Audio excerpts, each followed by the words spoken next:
Muy buenas tardes, tengan todos. Vamos a continuar con nuestro avance de la materia de bromatología y hoy estamos iniciando las unidades que tienen que ver con el análisis de los grupos de alimentos. El primer grupo que vamos a estudiar es el grupo de los cereales y sus derivados. En general, los cereales es uno de los alimentos más consumidos a nivel mundial, ¿no? Estos pertenecen a la familia de las gramíneas, es decir, que son familia del pasto, ¿no?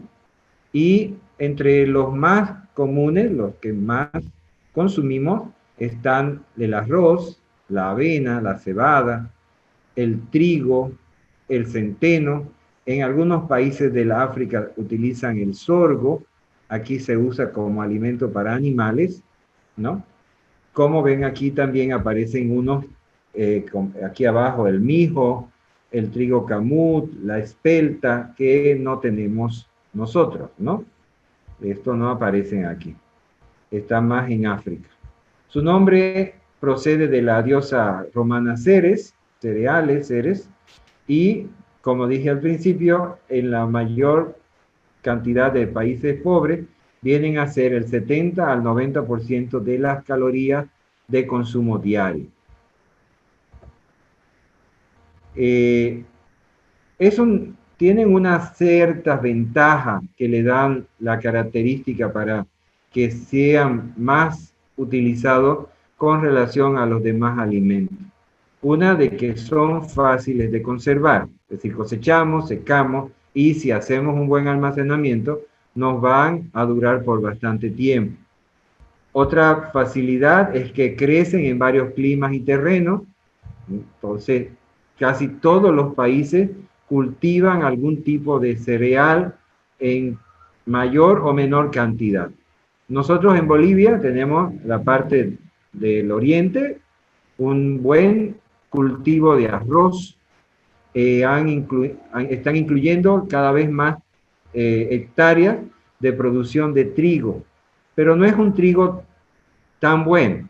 El trigo que vamos a explicar un poquito más adelante viene desde principalmente Argentina por problemas de mejor clima, mejor adaptación al clima de la producción de trigo. Otra ventaja es que tienen muchos nutrientes e integrales, ¿no? Como alimento integral, como grano integral, tiene muchos nutrientes. Ya cuando se hace pulido, ¿no? El beneficiamiento de los granos, vamos a ir, mientras más se pule, mientras más se beneficia, se van perdiendo muchos de los nutrientes porque va aumentando la composición de almidón, ¿no? De carbohidratos.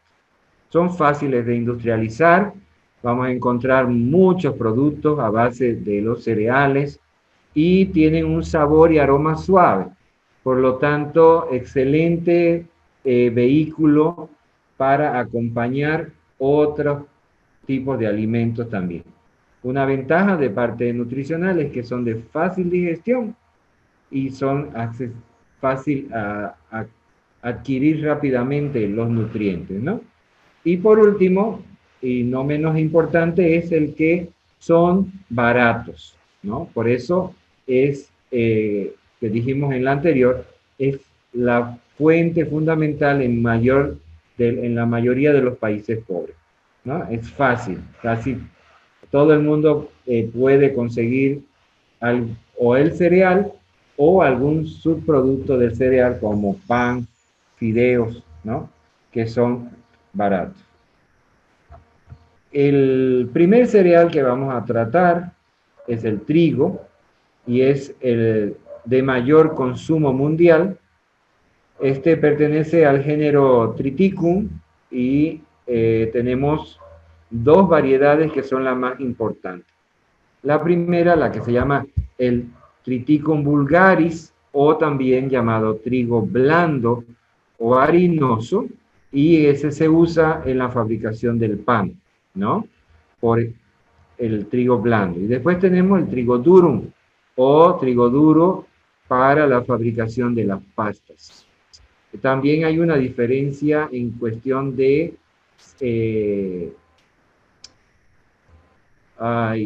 primavera, verano, estación del año, ¿no? El trigo blando harinoso se da más en la parte de verano, mientras que el trigo durum es más para invierno.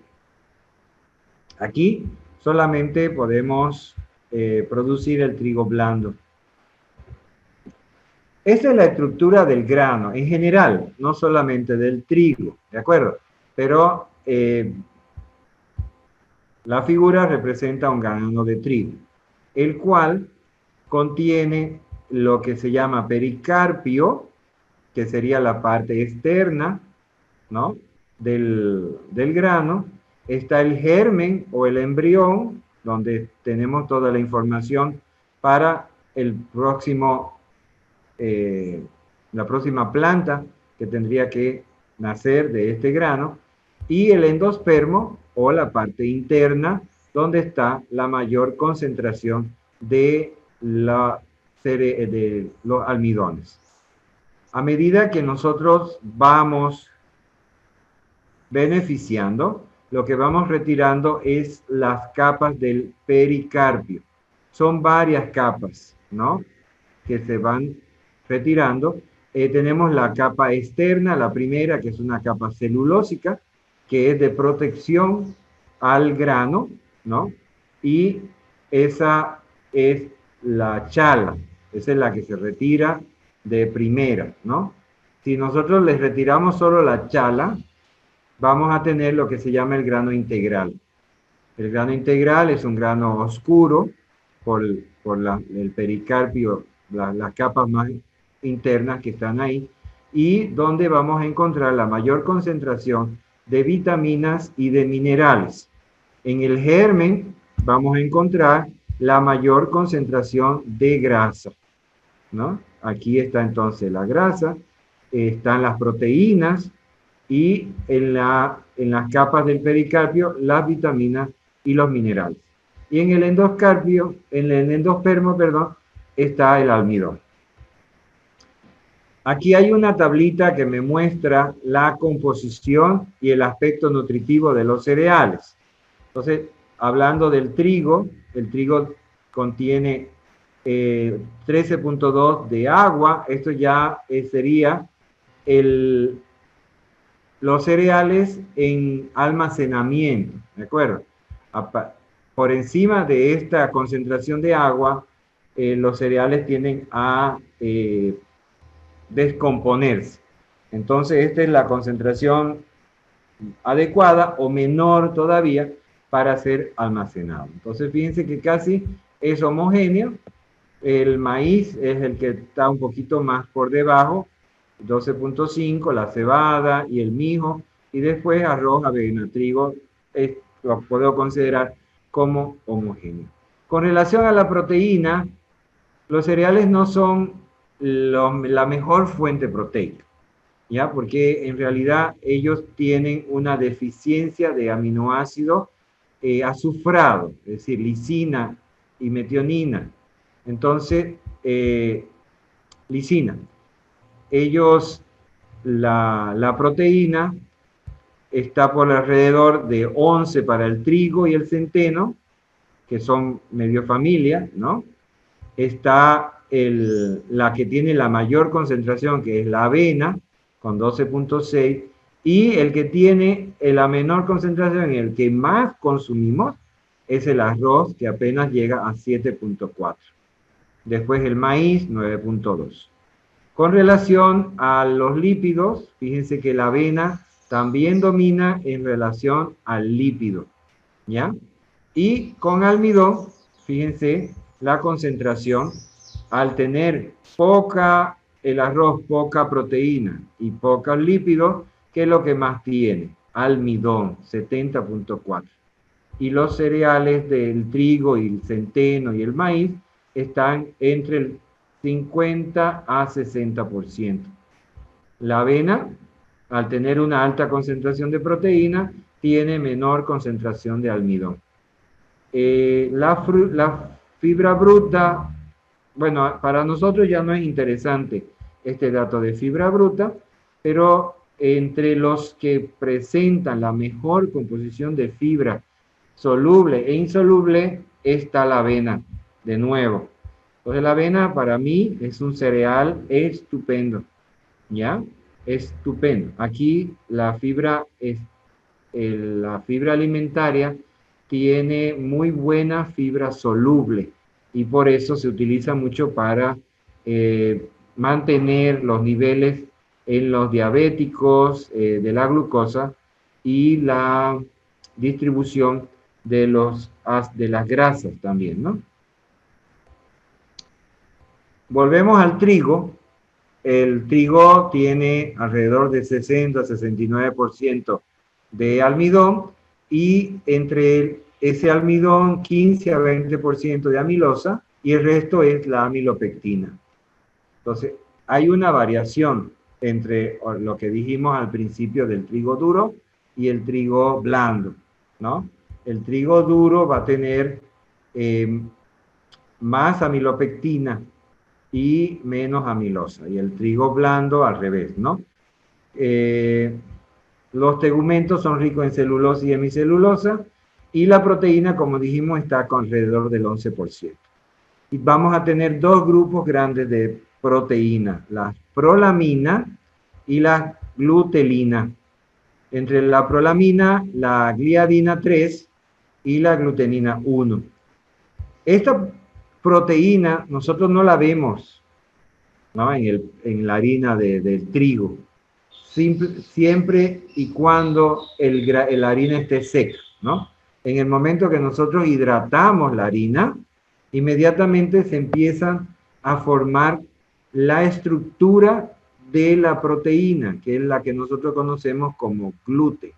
Es decir, esta prolamina y glutelina son las que conforman el gluten de trigo, que viene a ser la proteína del trigo, ¿no? Entonces viene a formar una red tridimensional, que es la que le va a dar elasticidad a la masa, ¿sí? Y va a tener varias funciones.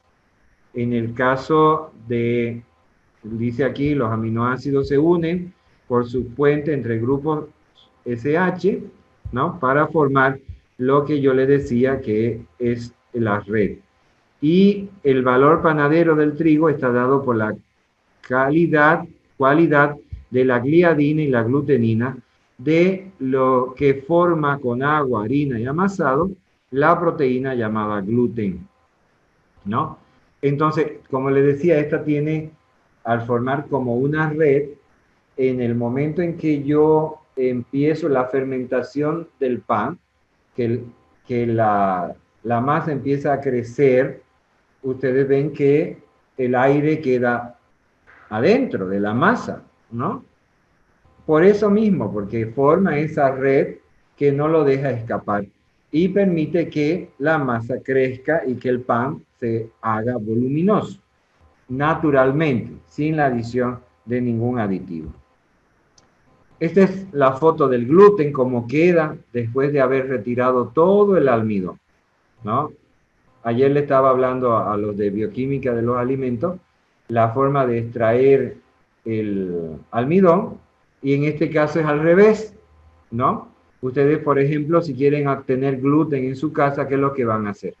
Van a tomar 1 kilo de harina y van a preparar una masa. Harinas, pueden colocarle un poco de sal si quieren, y agua suficiente hasta formar la masa.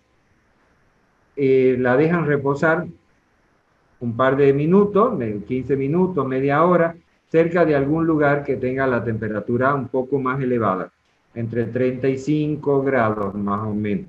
Y eso le va a permitir darle tiempo a la formación de la red. Cuando ya está formado, yo voy a agarrar mi masa y voy a ir lentamente a lavarlo bajo el grifo y le voy a empezar a retirar el almidón, que es insoluble en agua, pero el agua lo empieza a lavar. Y queda esa masa, como la que ustedes ven ahí, que luego se puede cortar y hacer los platos vegetarianos que tanto les gusta llamarle a los vegetarianos con nombre de carne. Carne vegetal, hamburguesa, chicharrón, stroganoff, etcétera, etcétera, que se puede hacer a partir de esta masa de gluten. Entonces, fíjense que si el trigo tiene 11% de proteína, significa que tiene 11 gramos de proteína por cada 100 gramos. ¿Y cuántos va a salir de gluten si yo lavo 1 kilo? Apenas entre 100 y 120 gramos de gluten, ¿no? Entonces y el resto del almidón le pueden utilizar para otra cosa. Las prolaminas que están aquí son proteínas que se encuentran exclusivamente en los cereales y tienen diferentes denominaciones. En el maíz se va a llamar ceína, en el arroz se va a llamar oriceína y en el centeno se va a llamar ordeína. Las prolaminas son las que forman el gluten, ¿no? Entonces hay que tener cuidado en algunos que son alérgicos o intolerantes al gluten, no pueden consumir nada que lo contenga, ¿no? Y hay algunos cereales que son considerados TAC, TAC, trigo, avena, centeno, trigo, avena, centeno. Sí, esos son los que contienen el gluten, ¿no? Entonces, por lo tanto, no lo pueden consumir los intolerantes al gluten. Con relación al aceite, entre 1.5 a 2%, a nivel del germen y el pericarpio, está compuesto por glicéridos, fosfolípidos y fitoesteroles. Los minerales de 1.5 a 2%. En el salvado vamos a encontrar fósforo y potasio, y aparte está también azufre, magnesio, cloro, silicio, zinc, manganeso, cobre, tales como mono, ditrifosfato de inositol y también la fitina. Como le dije al principio, mientras más yo beneficio el grano, menos concentración de minerales voy a tener. Por eso una prueba que se hace en laboratorio es la de la ceniza. La ceniza me dice en qué grado de tratamiento está la harina, ¿no?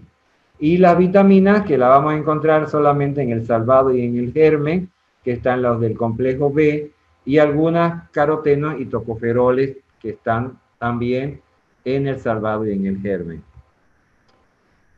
Este es un punto delicado en todo lo que es las buenas prácticas agrícola y buenas prácticas de conservación de los alimentos, que es el almacenamiento de los cereales. Dice que el 30% de las cosechas se pierden por no saber elegir las condiciones del almacenamiento, que siempre van a ser periodos prolongados. ¿Y cuáles son los factores que afectan ese deterioro? Están los roedores, los insectos y está el ambiente, ¿no? ¿Qué pasa?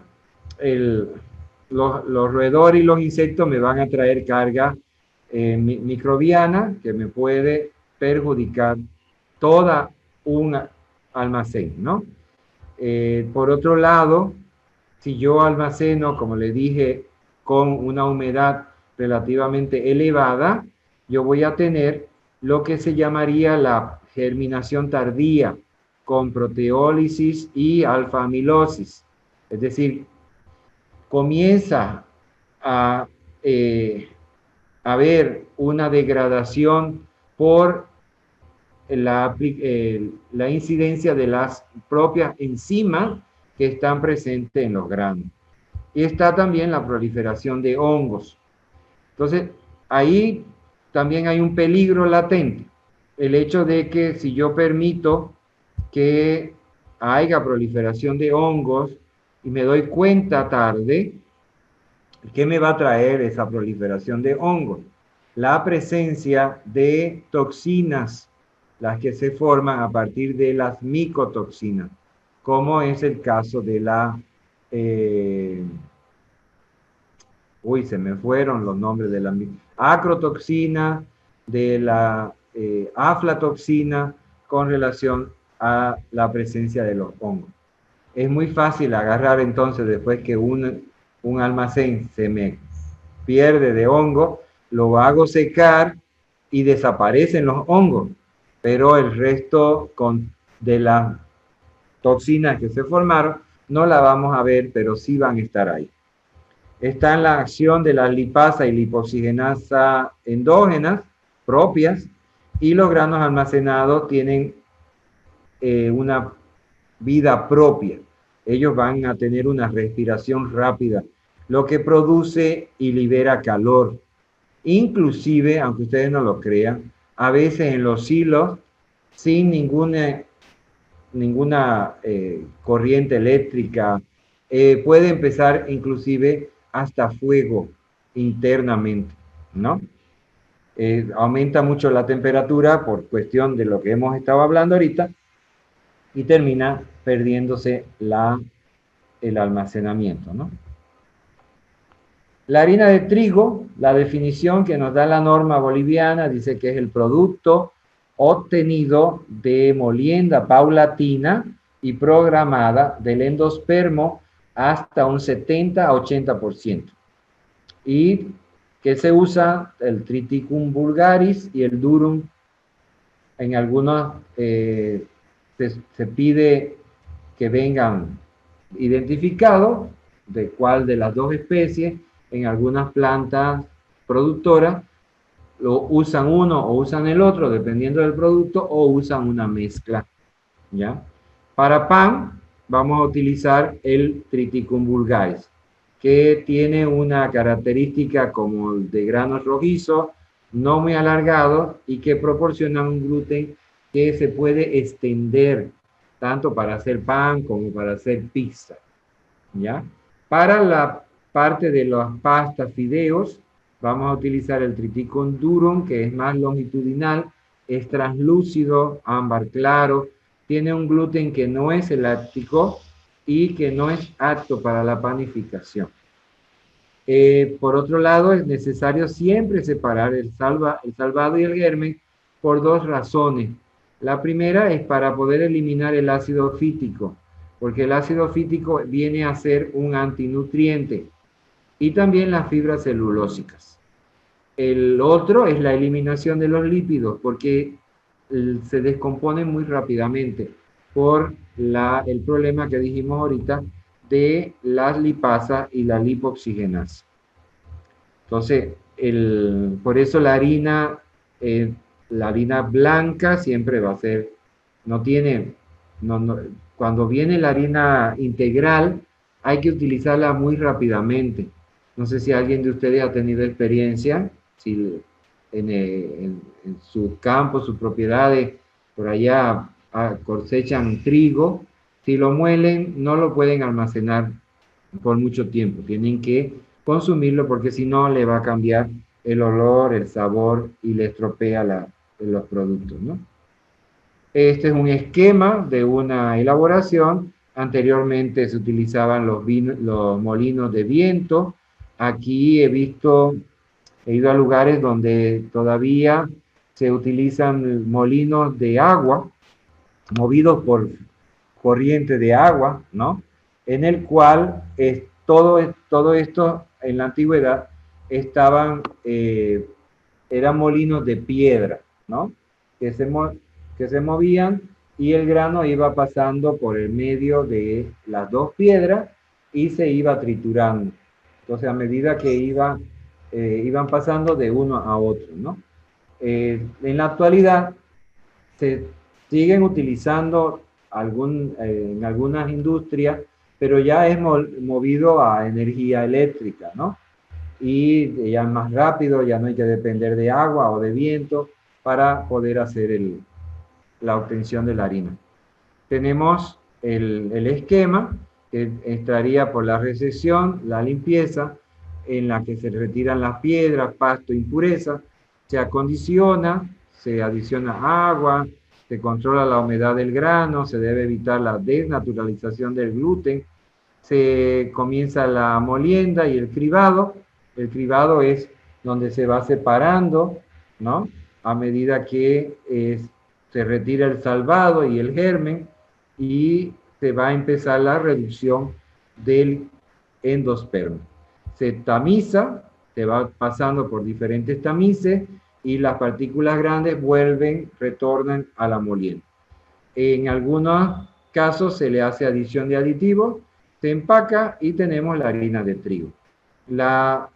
En Bolivia, lo único que está permitido adicionar al trigo, a la harina de trigo, es hierro, y no sé si hay alguna otra cosa que se le está adicionando, pero solamente sería adición de hierro. Ahora, otro tipo de adición tiene que venir declarado. Por eso que hay una harina leudante. ¿Qué significa? Que ya esa harina viene con el fermento químico para la producción principalmente de torta, porque el pan siempre se hace con levadura. La clasificación de la harina se va a hacer en base a el número de ceros, empezando por el medio cero, que es la harina más gruesa, con una humedad de 14.5, y fíjense la cantidad de ceniza, 1.35%. Esta es una harina que la podemos considerar casi integral. Luego vamos a la harina cero, una harina un poco más gruesa, con humedad de 14.7 y la ceniza 0.87. Y según vamos aumentándole el número de cero, vamos teniendo un poquito más de humedad y menor concentración de ceniza. Y también absorben menos agua. Aquí, por ejemplo, vemos en el tipo 4.0 que 56 a 62, pero me produce mayor volumen de pan, 550 como volumen de 1000, en base a 1000, sería 550, ¿no? Hay la técnica de la maduración de las harinas, que está ligada a la oxidación de los grupos sulfídricos y la reordenación de los enlaces disulfuro. Esto me le va a provocar una mejora en la elasticidad de la masa. Hay mayor retención de CO2 durante la fermentación y el proceso se podría acelerar con la adición de oxidantes, como por ejemplo bromato, dióxido de cloro, tricloruro de nitrógeno. Les comento que este tipo de proceso es prohibido, ya no se utiliza, ¿ya? Y se controla a nivel de control de calidad de los productos, la presencia principalmente de bromatos, ¿no? Los bromatos se buscan en harina y en panetones, panes y demás, se busca el bromuro, que viene a ser el compuesto que se transforma, el bromato, por el calor que ha sido aplicado, ¿no? El blanqueamiento, esto sí se utiliza, ocurre durante la maduración, consiste en oxidar los carotenoides con blanqueadores y mejoradores o solo blanqueadores. Por eso nosotros vemos la harina blanca, blanca, blanca. Y cuando nos traen alguna harina del campo, nosotros vamos a ver que la harina del campo es casi crema, ¿no? Un ratito voy a parar. ¿Qué es lo que se hace con el blanqueamiento entonces? El más utilizado es el peróxido de benzoilo y también están los derivados del cloro, dióxido de cloro, cloruro de nitrosilo y óxidos de nitrógeno. Y volvemos a mencionar algunos mejoradores como el yodato, peróxido de calcio y bromato. Actualmente no se permite, ¿de acuerdo? Lo que ustedes pueden encontrar, si van al supermercado, van a encontrar una bolsa que dice mejorador de masa. ¿no? Que venden de una marca muy reconocida que también hace ketchup y mayonesa. Entonces, ellos lo que tienen ahí es en base, está como base harina de trigo, pero se le ha adicionado enzimas proteolíticas, enzimas que me van a ayudar a mejorar la calidad de la masa. También algunos químicos como eh, bicarbonato de sodio, de potasio y otros compuestos permitidos. Los controles que se le hacen de calidad y ensayos que se realizan en los laboratorios de control de calidad, está la prueba del grado de refinado, en el cual el principal es el de la ceniza a 550 grados. Como ya dije al principio, cuando hablamos de la clasificación de los ceros, a mayor cantidad de fibra de la cubierta, mayor cantidad de ceniza. Y eso es un valor que me permite definir el grado de refinamiento. Está la determinación de la humedad por cuestión de almacenamiento, uno, y también para no pagar por encima de lo que se supone que debería de estar permitido, ¿no? Se ve también el almidón alterado. Si el almidón está alterado, va a aumentar la capacidad de retención de agua, se va a aumentar el envejecimiento, y eso se puede observar al microscopio por medio de la tinción con rojo Congo. Y los granos que están intactos no se tiñen. Entonces, es una observación rápida. Está también la técnica de la acidez de la harina. El pH de la harina debería de ser aproximadamente 6.1.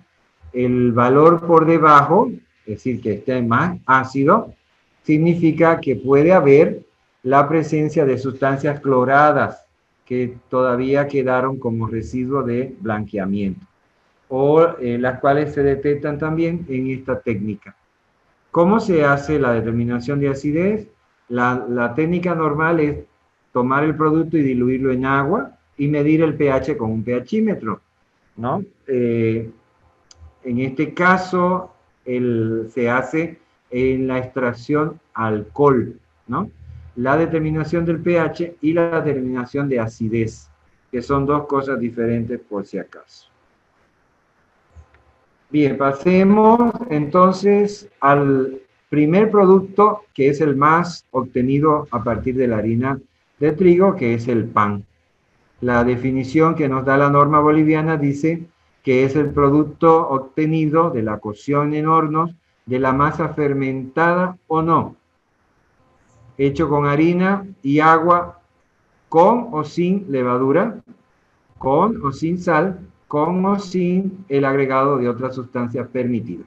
Entonces, fíjense, me da una cantidad de posibilidades, ¿no? Porque tenemos desde un pan sin levadura, es decir, yo solamente al ponerle agua a la harina ya podría formar una masa que si la llevo al horno la voy a considerar un pan. El pan sin levadura, que a nadie le agrada mucho, ¿no? Tenemos la agregada de la sal, ya vendría a ser un producto. La agregada de la levadura, una fermentación que me va a dar la característica diferente. Y la otra sustancia permitida es huevo, aceite, azúcar, y ahí todo lo que ustedes ya saben que se le puede adicionar. Leche, ¿no? En los diferentes tipos de panes que detalla la norma boliviana está el pan de batalla, que viene a ser, lo podríamos llamar como el pan francés, ¿no? Y en el altiplano le llaman marraqueta. El pan especial, que viene a ser aquel ya con huevo, con leche, con ciertas características y que va aumentando de precio. El pan integral, que tiene que tener harina integral y adición de la chala, ¿no? Y tenemos el pan para alimentación complementaria escolar, que tiene una ley aparte, una norma aparte. porque tiene que tener enriquecimiento con vitaminas y minerales. Ahora, el proceso de panificación, muchos de ustedes en este periodo de la cuarentena algunos hemos intentado hacer pan y es bastante sencillo. El pan básico, si uno se pone a querer hacer un pan especial, puede que tenga más complicación. Pero estamos en la parte básica, que es harina, agua, sal y levadura. Se hace una mezcla, se amasa por 10 a 20 minutos, se le adiciona la levadura de 2 a 3 horas, se hace el primer corte, se reposa para que haga la segunda fermentación y la cocción entre 235 a 260 grados, el enfriamiento, y luego viene ya el envejecimiento del pan. Podemos nosotros obtener varios tipos de pan también. Este es el normal, el que uno compra la levadura y hace el pan rápidamente. Pero hay lo que se llama la masa madre. No sé si ustedes lo han escuchado. La masa madre es la que el panadero cultiva su propia levadura a partir de la propia harina de trigo, ¿no? Entonces, dijimos al principio, si ustedes se acuerdan, que las harinas tienen en su composición algunas enzimas y algunos microorganismos que están ahí presentes también. Entonces, si yo agarro harina de trigo y la pongo en agua, una porción de harina y una porción de agua, y la dejo un día, vamos a empezar a activar la presencia de mis levaduras naturales, ¿ya? Cuando empieza a burbujear, hacemos una alimentación.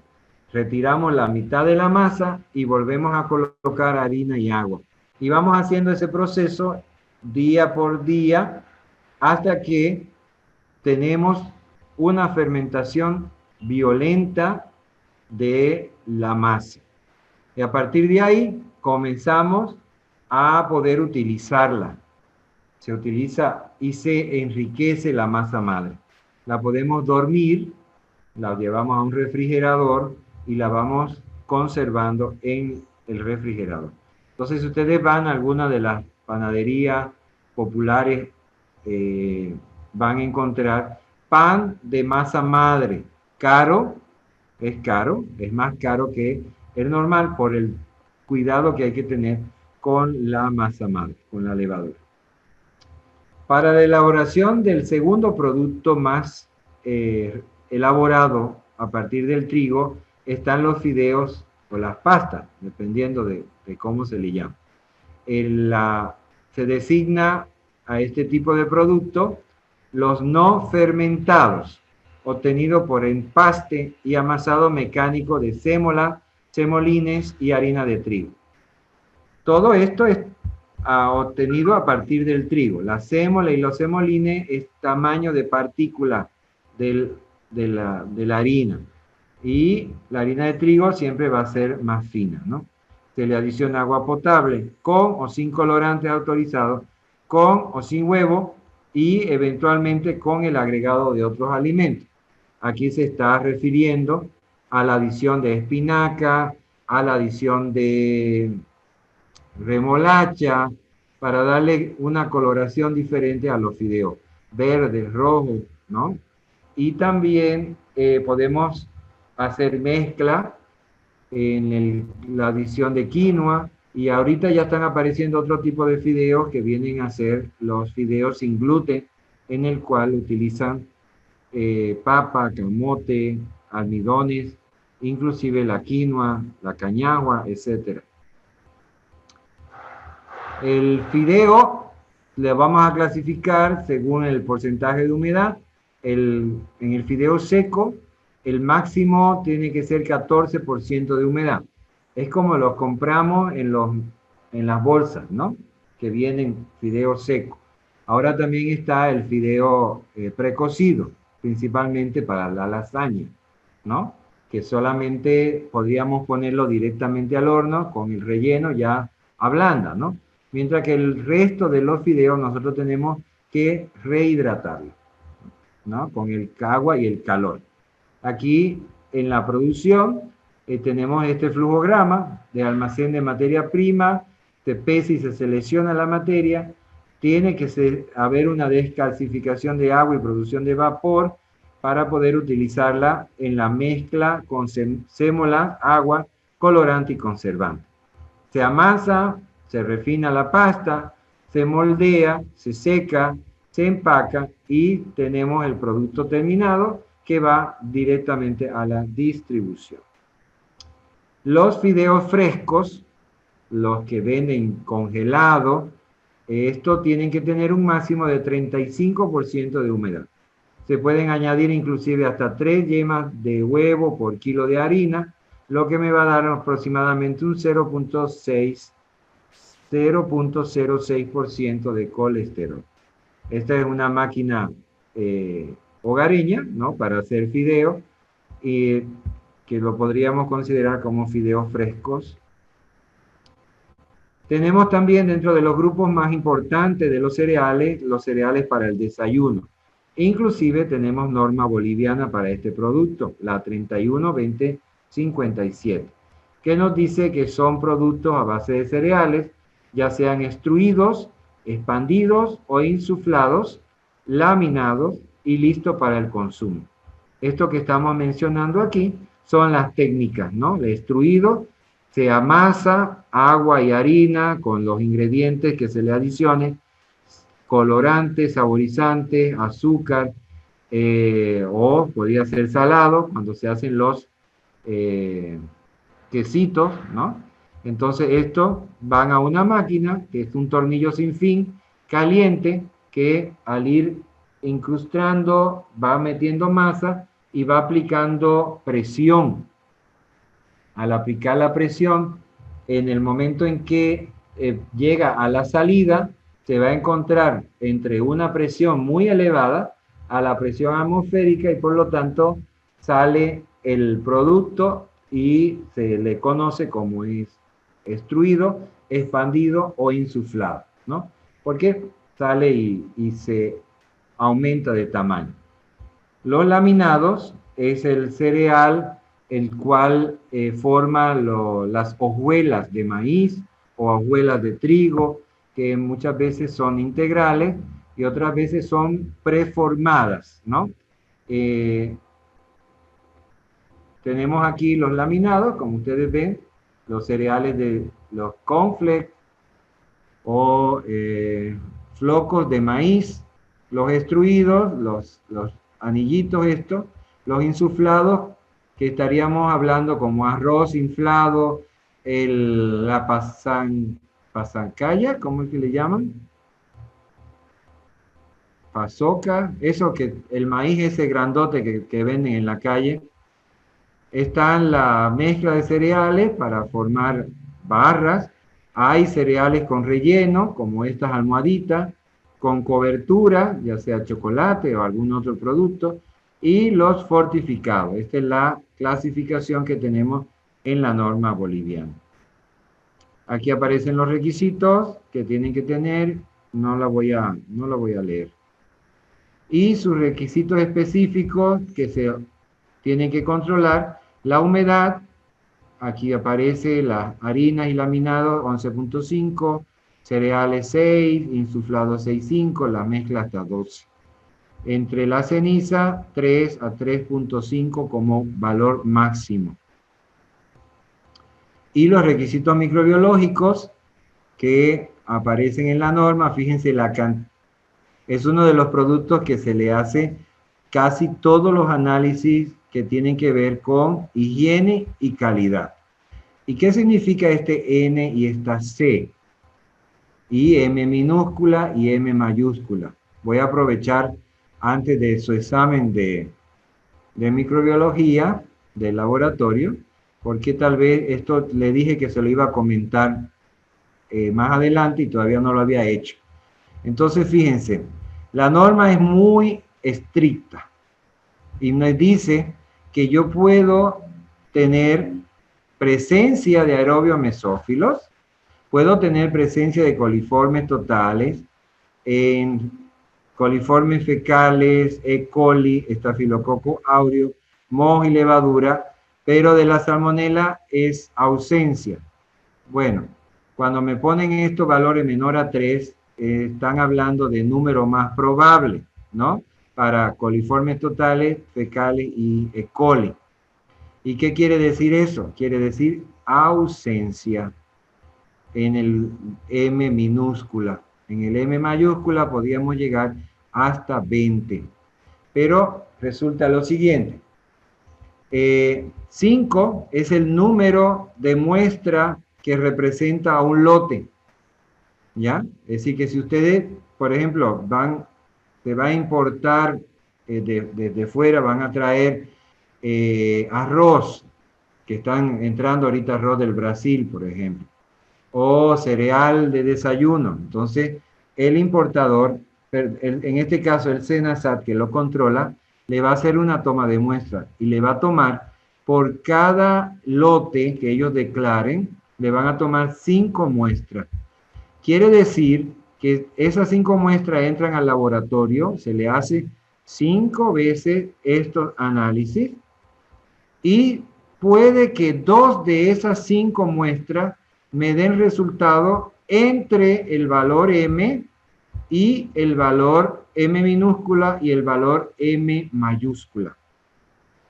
Este es un valor de higiene de producción y este es un valor que me asegura la salud, digamos, ¿no? Por encima de este valor ya, por encima de este valor me enfermo, del 1 por 10 a la menos 4, de mayor a 20 coliformes totales, y fíjense que no hay M mayúscula para fecales y E. coli, ni estafilococo aureus, ni salmonella. Solamente me permite en mesófilos, en coliformes totales y en mohos y levadura.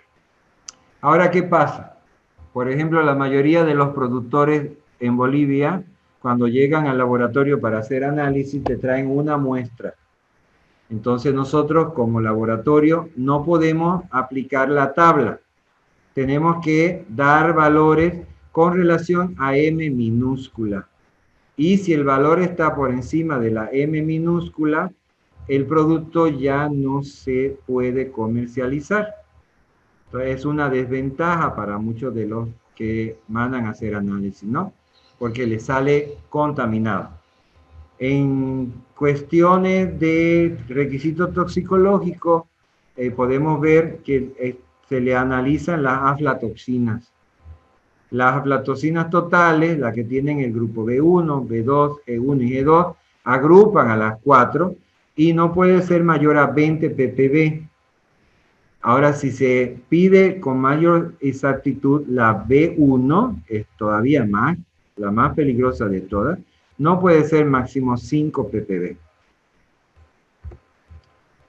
¿Cómo se hace la harina y cómo se hace el pan? Y le voy a poner unos links en la página para que ustedes vean, porque ya no da el tiempo para pasar como en el presencial, que nosotros teníamos un poquito de tiempo más. Entonces, igual nos vamos a quedar viéndolo. Yo prefiero que ustedes lo vean desde la página Moodle, ¿no? A ver, Navarro Saavedra, dígame. Sí. Si bien el blanqueamiento es un proceso de oxidación, ¿tiene alguna relación con la extracción del pericarpio? No. Después que termina de hacer la extracción, el refinamiento, queda solamente lo que sería el endospermo. Y todavía tiene alguna presencia de clorofil, de beta-caroteno. Entonces el beta-caroteno pues es medio amarillento, ¿no? De por sí. Entonces lo que se hace es aplicarle corriente de cloro, ¿no? Y la cual va a ir blanqueando. No queda retenido en la harina, porque si no, nosotros cuando vamos a comprar, podríamos sentir la presencia de cloro, ¿no? Entonces se pierde. porque el cloro se evapora. Pero no tiene que ver con el pericardio, sino con algún residuo que haya quedado de la vitamina, tal vez de las grasas, ¿no? Dentro de la propia harina. Otra preguntita. Buenas tardes, doctor. Una pregunta. En cuanto al control de calidad del ensayo realizado que hace a la harina, ¿no? ¿A qué se refiere el grado de refinado? Disculpe. El Esa grado parte no. refinado es directamente con la prueba de la determinación de ceniza. Entonces, ya está, porque, bueno, los granos de trigo están determinados ya por mucho tiempo los análisis. Entonces, se tienen valores de referencia que deben tener los diferentes tipos de harina. Entonces, cuando la norma boliviana da unos valores, si ustedes llegaron a comprar la guía de laboratorio de bromato, al final yo siempre pongo los valores que da la norma para lo que analizábamos en presencial, ¿no? Y uno de ellos siempre es la harina de trigo. Entonces, ahí da valor máximo y mínimo de ceniza, valor máximo y mínimo de humedad, te da el valor del gluten húmedo, que es una técnica que se hace en laboratorio, también hacíamos, el valor de la acidez, todo eso son parámetros de calidad que se toman en cuenta en el momento de hacer la compra o de solicitar por medio a una empresa grande, solicita la compra de un tipo de harina y le mandan, entonces la empresa se asegura que realmente le están mandando por lo que compró y ¿no? Y hace ese tipo de análisis. Entonces, el grado de refinación lo vemos con la determinación de ceniza. Gracias. La concentración de gluten la hacemos, como expliqué, la obtención de gluten cuando mostré la foto de gluten. En laboratorio se hace lo mismo, pero en chiquitito. Se pesan 25 gramos de la harina, se forma la masita con 11 ml de agua, se deja reposar por aproximadamente media hora y se empieza a lavar eso debajo de un grifo, ¿no? Se empieza a lavar despacito, porque si uno lo hace muy rápido, se hace el gluten, entonces uno tiene que tener mucha paciencia, tiene que ser bien técnico y bien caduco. Entonces empiezan a retirar lavándolo despacito, despacito, y al final uno termina en la mano como con un chicle mascado. Así, como un chicle mascado por mucho tiempo. Eso se lleva y se pesa y está el gluten húmedo.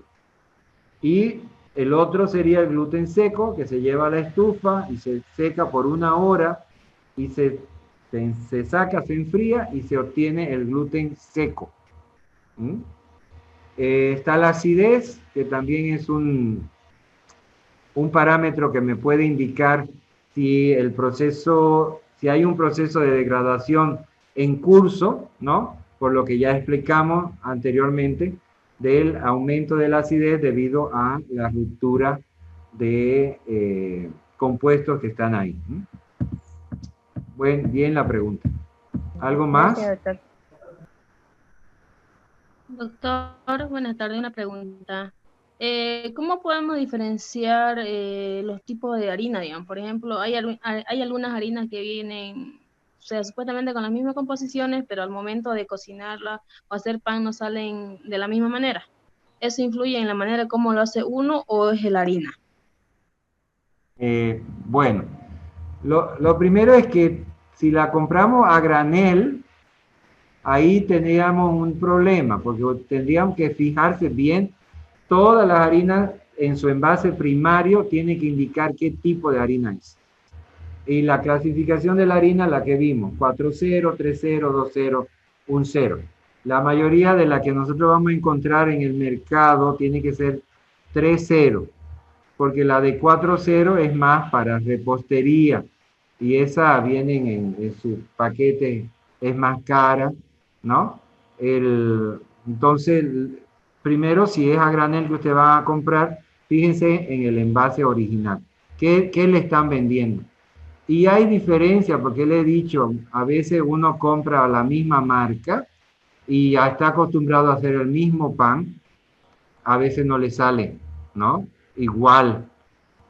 ¿Por qué? Porque puede ser que haya cambiado la mezcla del trigo. Ese es un problema que puede recurrir, que puede suceder varias veces aquí. Porque se acaba, entonces tienen que esperar que venga un trigo nuevo, mezclan con el trigo de aquí y ahí sale diferente la harina. ¿Ya? Le vuelvo a repetir, la harina 4.0 se utiliza más para tortas, la harina 3.0 ya para pan, la de 2.1, eso para elaborar fideos. ¿Algo más? Nada más, doctor, gracias. De nada.